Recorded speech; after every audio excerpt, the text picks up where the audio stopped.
Hello everyone, Karsty5 here. Mario Kart Wii is a great game, to say the least. It is the highest selling Wii game of all time, with 36 million copies sold, and the 6th highest selling video game, period. Mario Kart Wii is still being played by many fans on the Moonview custom server 9 years after its release, and 3 years after the original server shut down. The game's mechanics are solid, there are tons of characters to choose from, even though everyone picks Funky Kong, a large selection of modes, and many amazing tracks. However, not all of the courses are amazing, and some can be downright frustrating to play on. Some of my criticisms may be solved in the time trial mode because of the predictability, however, this has not solved the overall issues of the track. Without further ado, let's take a look at some of the worst courses in the 6th Mario racing game.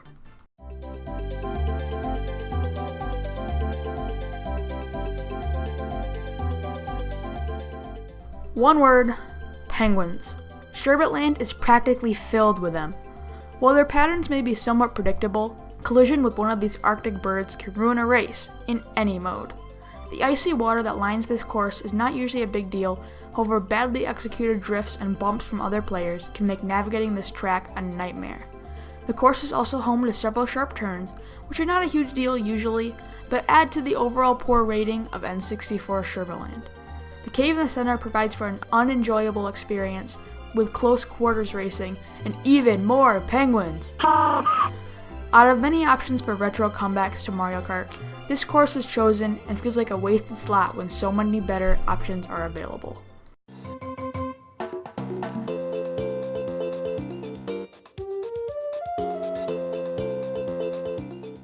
Sticking with the theme of course hazards, Game Boy Advance Shy Guy Beach is full of crabs. Similar to N64 Sherbet Land, these crustaceans move in a pattern. However, their movements can be hard to track and can make navigating the course frustrating. There are also many more crabs than penguins in Sherbet Land, so collision is more common. The Shy Guy pirate ship in the distance can be a pain as well, as it fires cannonballs at seemingly random locations that explode after a few seconds. These cannonballs create an explosion similar to a bomb, so it's easy to be caught in the crossfire. To make matters worse, the water in between the islands that make up the track is classified as off-road, so perfect jumps are needed to retain speed.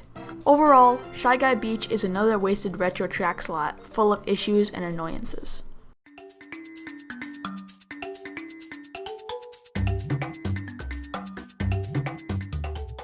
Do you like waterfalls? Well, DS Yoshi Falls has 3 of them. 2 of the waterfalls seem very similar, however one can be traversed without a speed boost, while the other requires one. This adds an extra layer of confusion in the heat of battle, which can be remedied by taking the bridge, however that route is much slower than the alternative.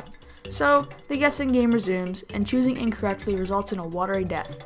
The track's length is a downside as well, as the course can be cleared in just over a minute, making last-minute comebacks next to impossible. The joy of Mario Kart, in my opinion at least, comes from the rebounds and constant changes in positioning. This raceway removes those traits from the equation. DS Yoshi Falls is a frustrating track and should have been left in Mario Kart DS.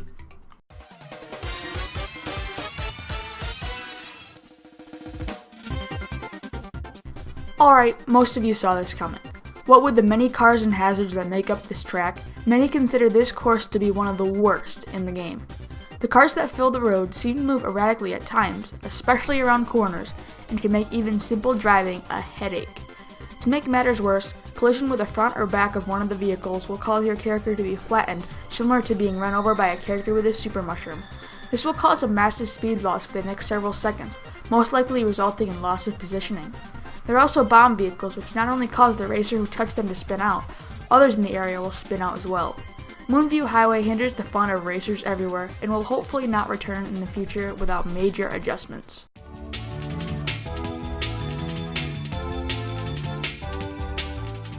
The ultimate new track in the game, the victory lap of the Special Cup. What could possibly be wrong with Rainbow Road?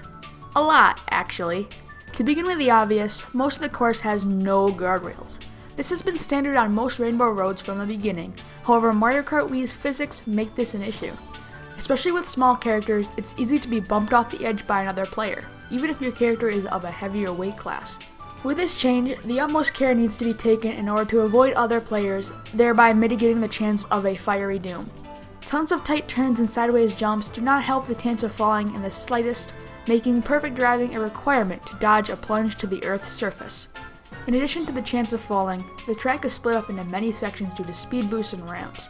These areas of a constant speed make catching up difficult, as mushroom can only be effective on open track. Instead of a fun final course, the bane of many Mario Kart Wii fans was created. For many Mario Kart fans and veterans, these tracks provoke anger and frustration when picked in online matches. These courses are poorly designed, have many stage hazards, and/or are just not fun to play on.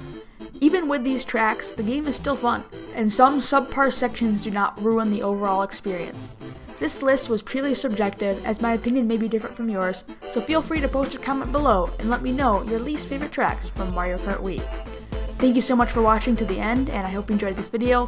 Feel free to like and subscribe if you enjoyed it, of course. Have a great day. Bye.